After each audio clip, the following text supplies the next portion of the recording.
Security operatives raid NLC headquarters, cart away documents. Kaduna state government relaxes curfew in Zaria, orders. Immigration suspends officer for alleged bribery. Another foreign scene. Tunisia's president dismisses prime minister, names new successor. Hello and welcome to Trust TV's news update. I am Chiamaka Mwafo. Hello, welcome to the news. Heavily armed security personnel on Wednesday night stormed and raided the headquarters of the Nigerian Labour Congress NLC in Abuja. According to the union, the operatives stormed the Labour House around 8:30 p.m. NLC's head of media and public relations, Benson Upa, said in a statement on Thursday that they broke in and ransacked the bookshop of the second floor, carting away hundreds of books and other publications. According to the statement, the invading troop claimed that they were looking for seditious materials linked to end bad governors protesters. The NLC is not immediately able to ascertain all the things taken away from its offices yet. The raid, which was carried out 6 days after the #EndBadGovernors protest started, has been criticized by the union. The NLC also demanded the immediate withdrawal of the security operatives from its headquarters. The Kaduna state government has relaxed the 24-hour curfew it imposed on Kaduna and Zaria metropolitan cities from 8 a.m. to 6 p.m. daily, effective from Thursday, August 8, 2024. The decision to relax the 24-hour curfew, according to the Kaduna State Commissioner for Internal Security and Home Affairs, Samuel Aruwan, was taken by the State Security Council under the leadership of the Governor Obasani. He explained that the council, after a thorough review of the security situation in Kaduna and Zaria towns and environs, unanimously agreed to relax the 24-hour curfew earlier imposed on Monday, 4th August 2024. The statement said that the Kaduna State Security Council reiterates its total commitment to the peace and security of the state and will continue to take all steps deemed necessary for their preservation.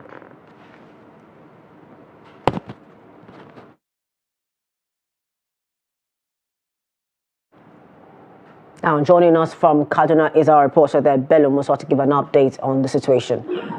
Good morning, good afternoon rather, Bello. Good afternoon. Thank you for joining us. Now, what's the update on the security situation across Kaduna and the impact of the existing curfew? Well, Kaduna is calm now, and people are going about their normal businesses. There is free movement of vehicles in all the streets here within the metropolis. And markets are open, banks are open, and also business offices, both private and public, are operating. So as we speak now, Kaduna is calm. There are still security operatives at different strategic locations to ensure that there's no breakdown of law and order. All right, so you spoke to us about Kaduna. Can you speak to us about Zaria too, where the curfew was equally imposed? Zaria is equally okay, and people are going about their normal businesses. All businesses in Zaria now on, both public and private offices also operating. All right, so now have you heard anything from different parts of the state regarding tensions around more demonstrations? No, I don't think there's any tension in Kaduna because nobody is talking about a demonstration anymore. And what I observed here on Ahmadu Bello Way, which is close to the Kaduna Central Market, is that there are a handful of shops that are still closed. But I don't think there's any insinuation or any fear of the possible demonstration in future. All right. Thank you so much, Bello, for that update on what's happening in Kaduna and Zaria metropolitan cities of Kaduna State. We'll move to other stories in Kano. Well, normalcy has been restored as the state government has relaxed the curfew from 18 hours of no movement to 12 hours of no movement. Trust TV's correspondent Idris Jibril reports that civil servants have returned to work while markets have equally reopened after nearly 1 week of break due to the hunger protest. Here's his report. For almost 1 week, businesses and other activities in Kano were halted following a curfew imposed by the state government due to violent protests that hit the state. Following the relaxation of the curfew order, banks and other financial institutions are now reopened for business, while markets and other roadside trade have resumed. All this while some people are sitting at home, most people doesn't have, especially those people that eat what they earn for 1 day. You understand? So, but now that business has come, at least I believe that those people now will still come back to their normal daily businesses. Although people are now free to move from 6 a.m. to 6 p.m., residents are still lamenting over the persistent high cost of living among Nigerians. Well, business, you know, money, everything costs now. Who get money to buy costly something now? And fuel, they cost all those things. Yeah. Eh? See country now. Now only you get places where they get food, like in Benue State.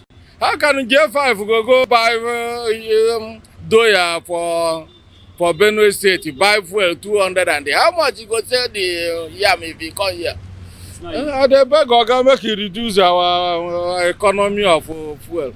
At the moment, virtually all businesses in Kano, like the petrol stations, restaurants, motor parks, and several other junctions are busy, with hundreds of people trooping out for their daily routine.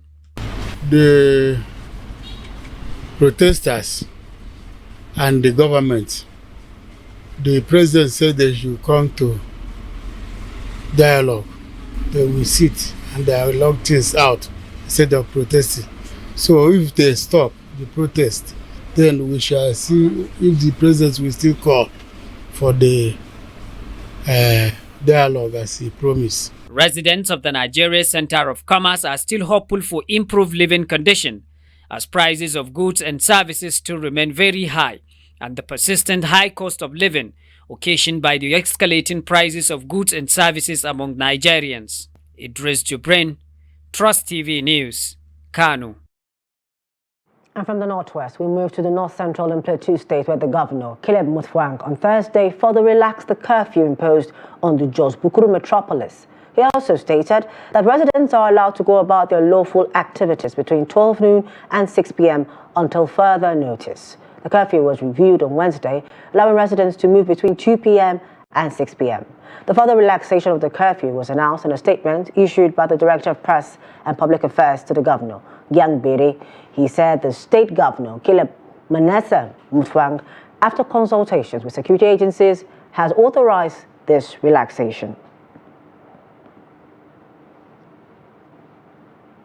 Still staying in Plateau State, residents of Jos, the capital, on Wednesday flooded the markets to purchase food items following the relaxation of the curfew in Jos North and Jos South local government areas of the state. The curfew was imposed on Sunday to restore law and order after some hoodlums attempted to cause mayhem in the state capital during the nationwide protest. Here's the report.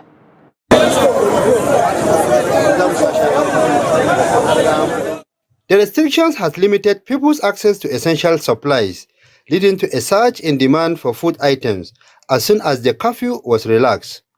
At the new market, hundreds of Jos residents trooped to the market to buy food items. Please, we thank God, because before we cannot move around to buy what we want. If we come out to buy something, police or army, they used to drive us back. But now we are a little bit easy, so we can come out and buy something and do a little business. Well, they have tried, because people have been suffering, most of the time, because we rely on virtually daily income. We come out to source for what we eat before we go back to our homes. And so for these few days, people have been stranded, kind of. So I commend the government for relaxing the curfew. but I feel they can do better. Hi, Alhamdulillah, I'm very happy. Yesterday we don't have food, we don't have anything, but today, Alhamdulillah, we come to Antifa and buy some food and some items we don't have in the house. Because this curfew has come unexpectedly, because the government has put this curfew in the evening, and people, they are not ready and they are not settled, they didn't buy anything. Government put the curfew, so people are very happy now because the curfew has been relaxed.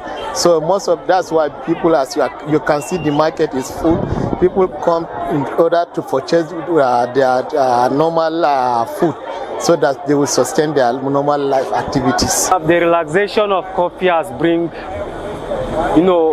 more of joy to many people within my domain here, because it has been 2 days while we've been indoor, which we didn't find many things. We didn't find most of the things wasn't easy for us, but with the relaxation of this curfew, we are quite happy about that, and we pray that the relaxation will continue like this, so we can have.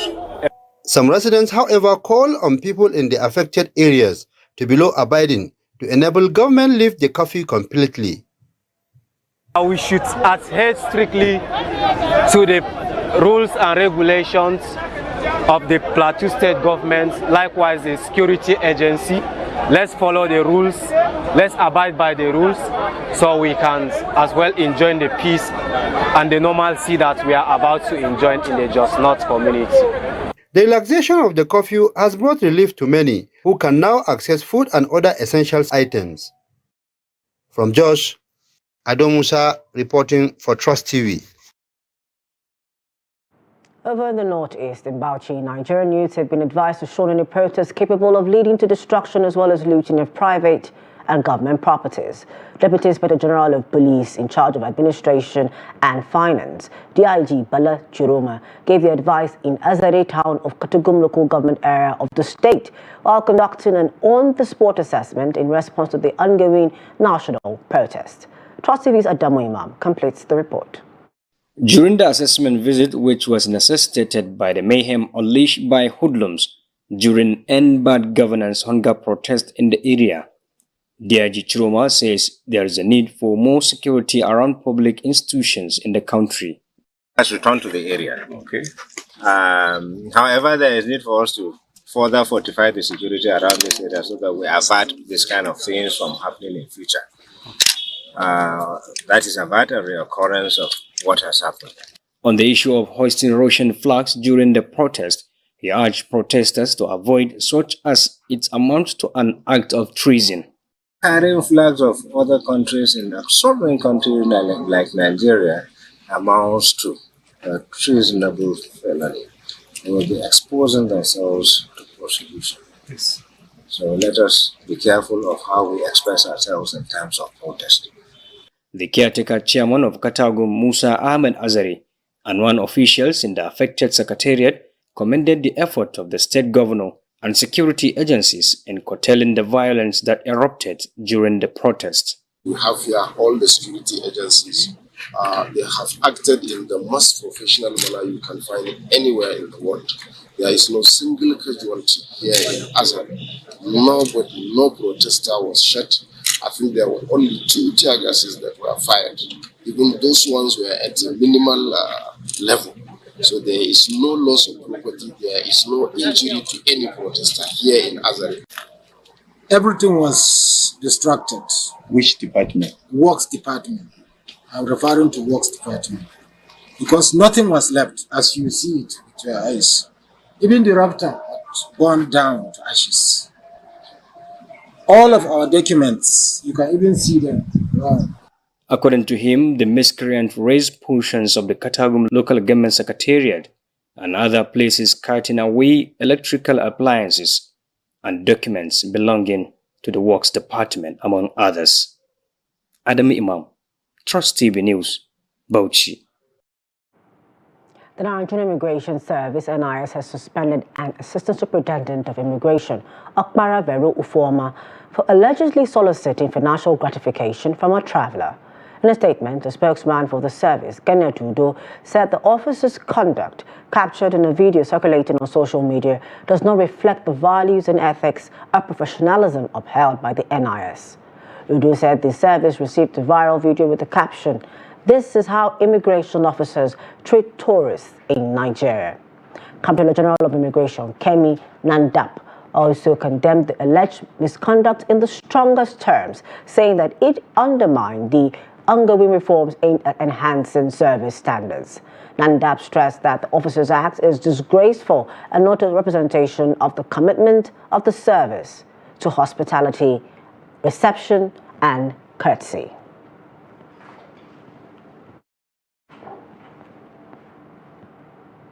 This is the news update on Trust TV. Still to come.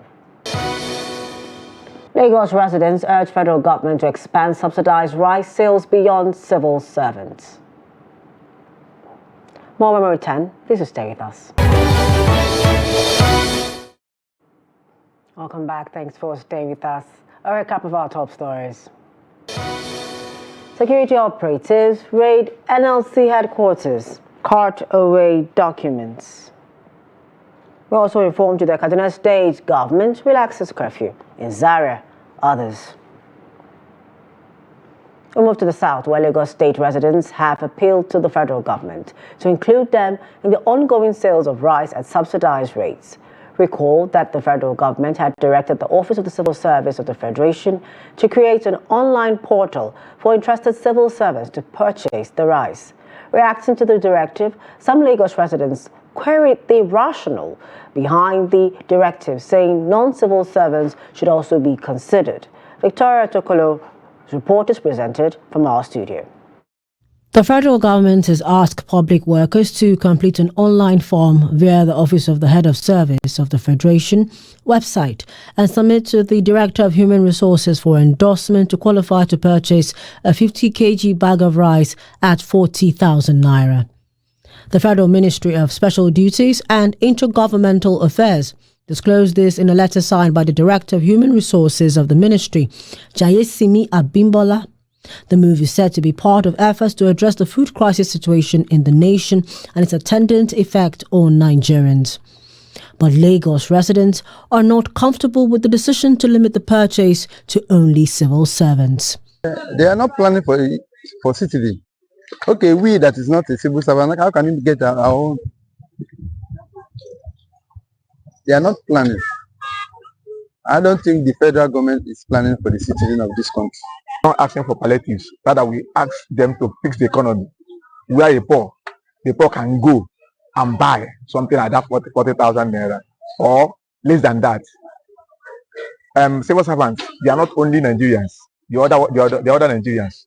At some markets in the state, traders, particularly market women, expressed dissatisfaction with the federal government's decision to offer reduced rice prices only to public workers, questioning how they, particularly widows, are expected to cope with the current food prices in the country. You know good though. All of us, we are one. If only single servant go eat, what about like we market people? So that is no food for us and our children. What about people who don't even see daily bread in a day? They don't even have what to do. Other poor man, other people, especially woman that is selling tomatoes at the market, will be suffering under rain, under sun. He will be outside. The rain will fall, it will be on her. Sun, it will be on her. And now, federal government that is the head of Nigeria does not care about the poor masses. Only civil servants. But when it is time for election, most of the civil servants will be at their home. But the masses, the market people that will rally around singing music, carry broom. We are all Nigerians now. They're supposed to join us together with them.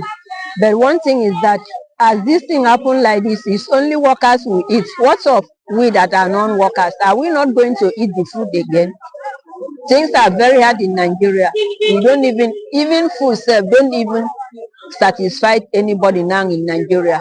So if something good comes into Nigeria, we suppose to enjoy it as others will enjoy it. With palliative distribution seen not to have a long-term solution to the food crisis, Nigerians are now urging the federal government to bring down the price of fuel in the country, which will in turn lower food prices, making it affordable for everyone. Now, the House of Representatives on Wednesday explained why it is yet to donate half of its members' salaries as promised. According to the spokesperson of the House, Rotimi Akin, the lower chamber remains committed to the 50% deduction in lawmakers' salaries. The lawmakers in July agreed to cut their salaries by 50% for 6 months in solidarity with Nigerians over economic hardship and hunger experienced by the citizens. This followed the adoption of an amendment to a motions prayer moved by the Deputy Speaker of the House, Benjamin Okezie-Kalu, on the need for lawmakers to sacrifice 50% of their 600,000 naira monthly salaries to support Nigerians given the hardship. Days after, the rep spokesman attributed the delay in the implementation to necessary administrative procedures and coordination with financial institutions. He called for patience, assuring that the House would adhere to its promise and sustained efforts to earn the trust and confidence of all Nigerians. The spokesman also clarified that each member of the House takes 600,000 naira as monthly salary against 900,000 naira, which is being speculated. In business, the Central Bank of Nigeria has sold $876.26 million to end users whose bids were submitted by some 26 banks. A circular released by the Apex Bank on Wednesday said the move is to boost the falling naira. Development comes as the naira comes under pressure through seasonal demand from summer tourism and businesses seeking the green back to bring in goods to import-dependent nation.